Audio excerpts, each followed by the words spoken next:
Hello मेरे प्यारे student, स्वागत है आप सबका आसार 91 के यूट्यूब चैनल पर।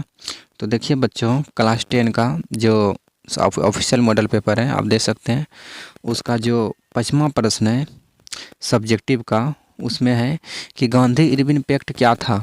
यानी गांधी और इरविन के बीच में एक समझौता हुआ था दिल्ली में 5 मार्च 1931 को, जिसे हम दिल्ली समझौता के नाम से भी जानते हैं, क्योंकि यह समझौता दिल्ली में हुआ था।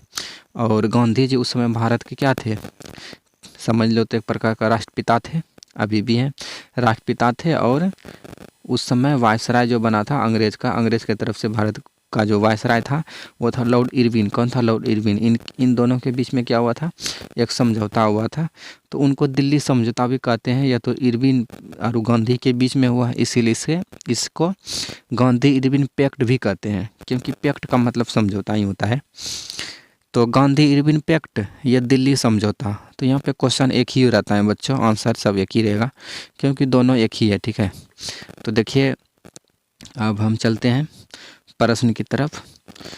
आंसर देखिए क्या लिखा हुआ है। 1930 ईस्वी के गांधी जी के सविनय अवज्ञा आंदोलन ने अंग्रेज को हिला कर रख दिया।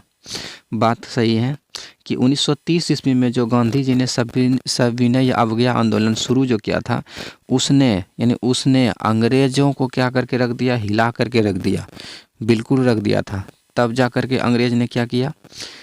तब उन्होंने समझौता करने का प्रस्ताव रखा। इसी संदर्भ में महात्मा गांधी और लॉर्ड इरविन के बीच दिल्ली में 5 मार्च 1931 ईस्वी को एक समझौता हुआ ना, जिसे दिल्ली समझौता के नाम से भी जाना जाता है। देखिए लिखे हैं नहीं, जिसे दिल्ली समझौता के नाम से भी जाना जाता है। इस समझौते के बाद गांधी जी दूसरे गोलमेज सम्मेलन में भाग लेने के लिए तैयार हुए। यानी कि गांधी जी दूसरे गोलमेज सम्मेलन में भाग लेने के लिए तैयार नहीं थे। जब ये समझौता हुआ तो इनमें जो भी समझौता हुआ होने के बाद गांधी जी दूसरे गोलमेज सम्मेलन में भाग लेने के लिए तैयार हुआ और दूसरे गोलमेज सम्मेलन में शामिल हुआ। गांधी जी पहले गोलमेज सम्मेलन में शामिल नहीं हुआ था बच्चों, दूसरे में हुआ था, याद रखिएगा। तो एक बार फिर से हम रिपीट करते हैं, गांधी इरविन पैक्ट क्या था। तो देखिए गांधी इरविन पैक्ट क्या था। तो 1930 ईस्वी के गांधी जी के सविनय अवज्ञा आंदोलन ने अंग्रेजों को हिला कर रख दिया। तब उन्होंने समझौता करने का प्रस्ताव रखा। किसने? अंग्रेज ने। इसी संदर्भ में महात्मा गांधी और लॉर्ड इरविन के बीच दिल्ली में 5 मार्च 1931 को क्या हुआ? एक समझौता हुआ। देखिए लिखे है नहीं, एक समझौता हुआ 1931 को, एक समझौता हुआ जिसे दिल्ली समझौता के नाम से भी जाना जाता है। क्योंकि यह समझौता दिल्ली में हुआ था, इसीलिए दिल्ली समझौता के नाम से भी जानते हैं, या दिल्ली पैक्ट भी बोल सकते हैं। इस समझौते के तहत यानी इस समझौते के बाद गांधी जी दूसरे गोलमेज सम्मेलन में भाग लेने के लिए तैयार हुए। अच्छा बताइए कि 3 गोलमेज सम्मेलन हुआ था, तीनों कब कब हुआ था?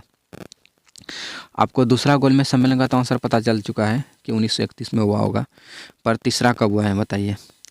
तो देखिए पहला गोलमेज सम्मेलन हुआ है 1930 में। कब हुआ है? 1930 में बच्चों। और दूसरा हुआ है 1931 में, और तीसरा हुआ है 1932 में। तो तीनों गोलमेज सम्मेलन का आंसर याद रखिएगा।